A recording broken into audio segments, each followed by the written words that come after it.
Bismillahirrahmanirrahim. Assalamualaikum warahmatullahi wabarakatuh. Salam semangat, salam sehat untuk kita semua.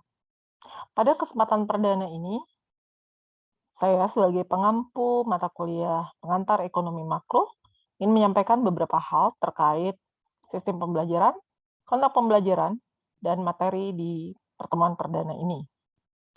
Pertama, sistem pembelajaran kita akan bertemu 7 kali sebelum UTS dan 7 kali sebelum UAS, baik pertemuan dengan asinkronus melalui e-learning ataupun sinkronus tatap maya, sinkronus virtual bisa kita lakukan dengan melalui Zoom Meet ataupun Jmeet.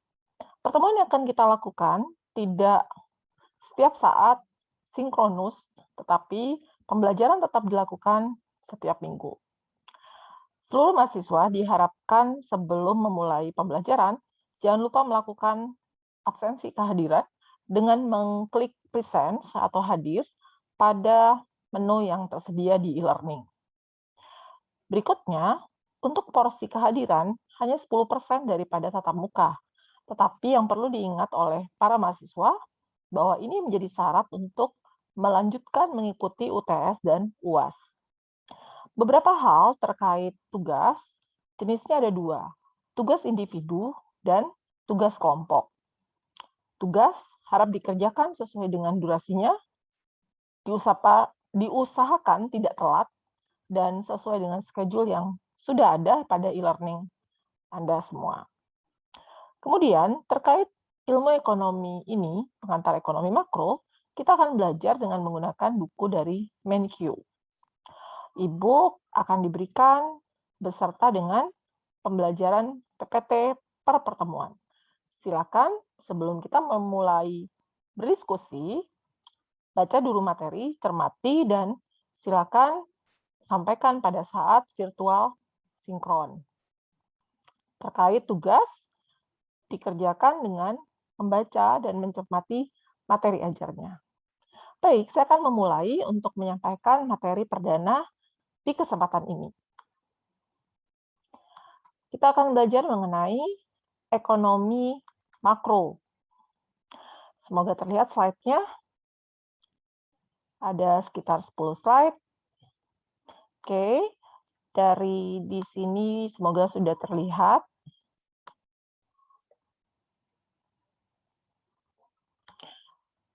Pada edisi ini mungkin nanti akan ada edisi lain yang disertakan kepada para mahasiswa terkait materi pembelajarannya.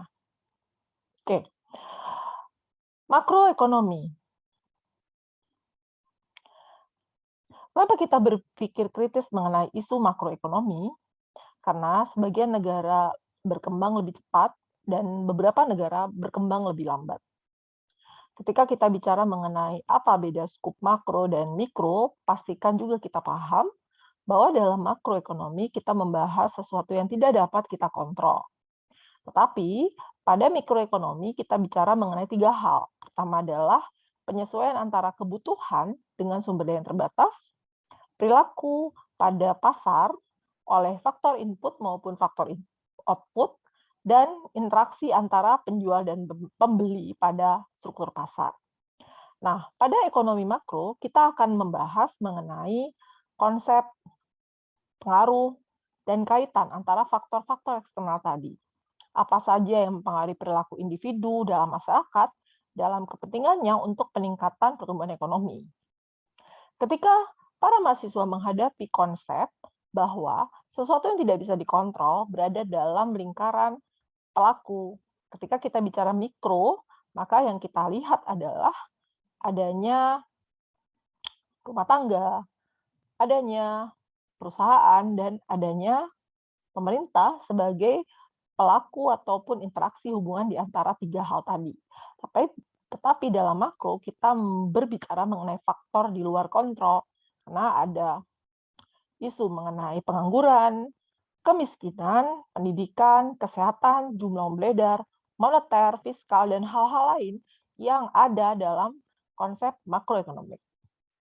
Beberapa variabel makroekonomik lain penting kita pahami adalah GDP, real tingkat inflasi, tingkat pengangguran. Dan para ahli ekonomi mikro dan makro akan concern kepada masalah instrumen pada policies makro, moneter policies, dan fiscal policies. Bagaimana ahli ekonomi berpikir? Ahli ekonomi menggunakan model. Apa itu model? Model adalah simplicity dari satu keterkaitan dalam ekonomik, dalam hidup ini, yang diwakili oleh beberapa hubungan. Model ada dua posisinya. Apa itu? Ada variabel eksogen dan ada variabel endogen. Variabel endogen adalah variabel yang dijelaskan. Variabel eksogen adalah variabel yang menjelasnya. Pendeknya, endogen adalah variabel di dalam model karena dia dijelaskan, dipengaruhi. Kemudian eksogen adalah variabel di luar model karena dia mempengaruhi. Nah, pada konteks harga, kemudian penawaran, permintaan, kualitas, kita melihat ada model permintaan dan penawaran. Ini disebut model ekonomi paling terkenal, supply and demand. Hubungan ini adalah memperlihatkan antara penawaran dengan permintaan, di mana garis vertikalnya adalah harga dan horizontalnya adalah kuantitas. Dasar-dasar dari clearing pasar. Market clearing adalah penyesuaian keputusan antara siapa? Antara pembeli atau pencari barang dengan penyedia barang. Kita mulai dengan kurva permintaan penawaran, di mana di sisi kiri ke atas, kiri bawah ke kanan atas adalah supply, dan dari kiri atas ke kanan bawah adalah sisi demand.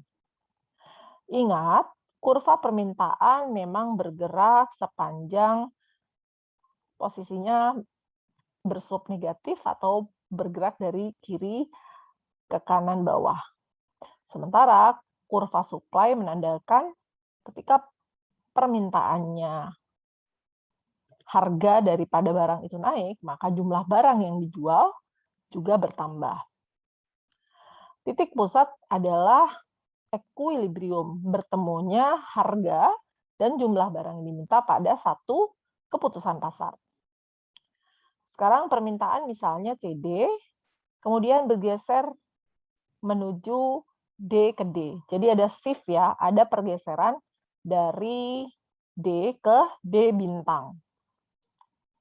Kemudian efeknya adalah adanya keseimbangan baru, di mana tadinya titik A bergeser menjadi titik B. Nah, ini disebut keadaan di mana peningkatan permintaan akan menaikkan harganya, karena bergeser ke kanan atas. Sementara ada shortage, ada kekurangan.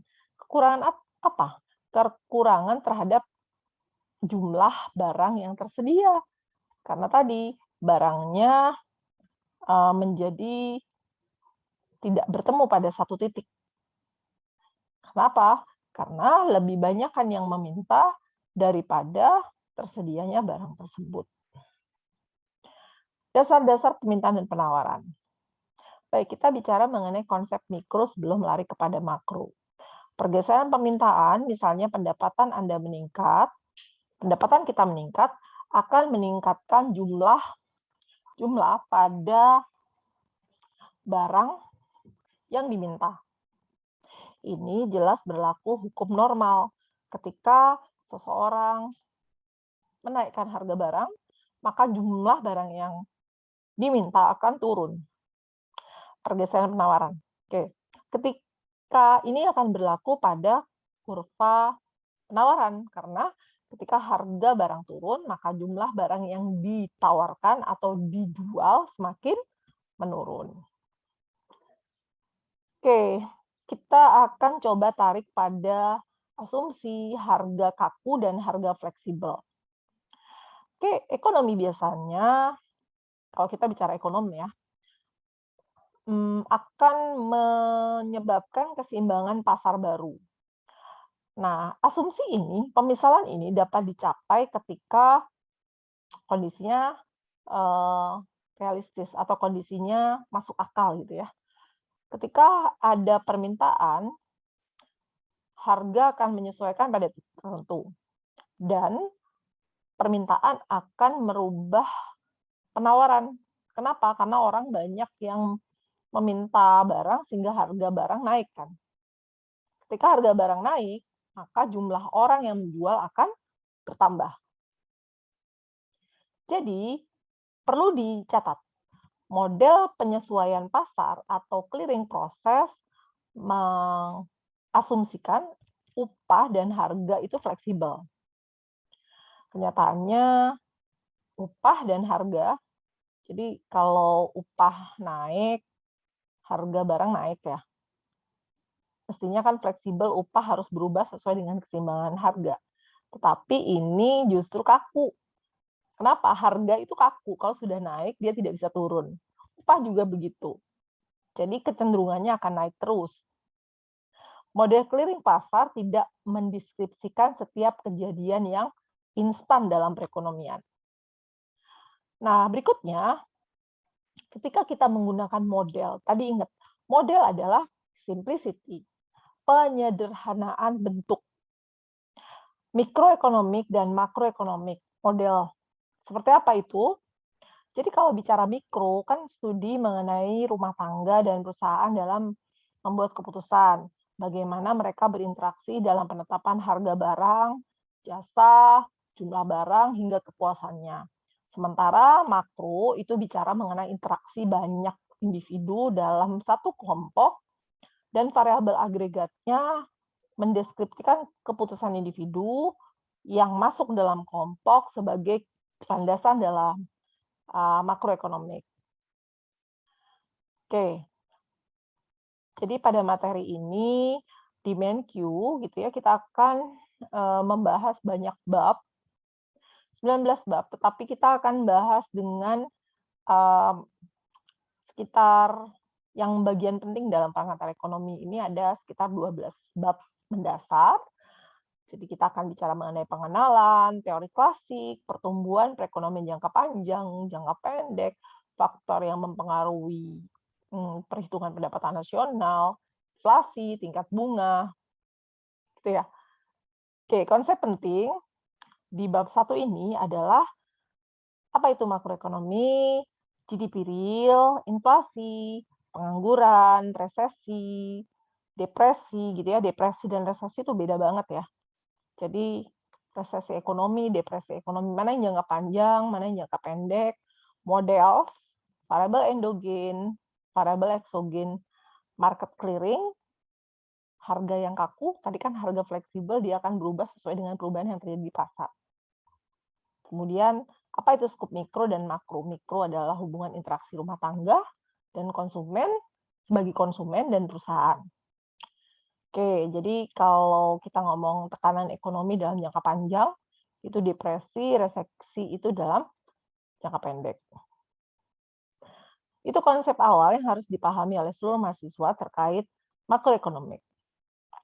Catatan pentingnya, silakan cari bagaimana konsep dari penyelesaian masalah makroekonomik saat ini di masa pandemi. Jadi Anda bikin semacam esai atau tulisan pendek maksimal 500 kata terkait bagaimana kondisi makroekonomik dengan konsep tadi. Silakan ambil 3 konsep atau 2 konsep terkait makroekonomi, kemudian kaitkan dengan kondisi pandemi sekarang. Ingat, baca dulu materinya, kemudian dengarkan instruksi ini. Jadi silakan buat 500 kata esai terkait konsep penting makroekonomik. Silakan pilih 3 hal, tentang inflasi, tentang GDP, tentang tingkat bunga, tentang pengangguran, tentang kemiskinan, atau apapun. Silakan Anda pilih 3 hal, apa yang terjadi di masa pandemi ini, kita akan bahas pada sesi 2. Itu saja dari saya sebagai pengampu mata kuliah pengantar ekonomi makro di sesi perdana ini. Semoga tetap semangat, prokes, dan jaga kesehatan. Terima kasih. Wassalamualaikum warahmatullahi wabarakatuh.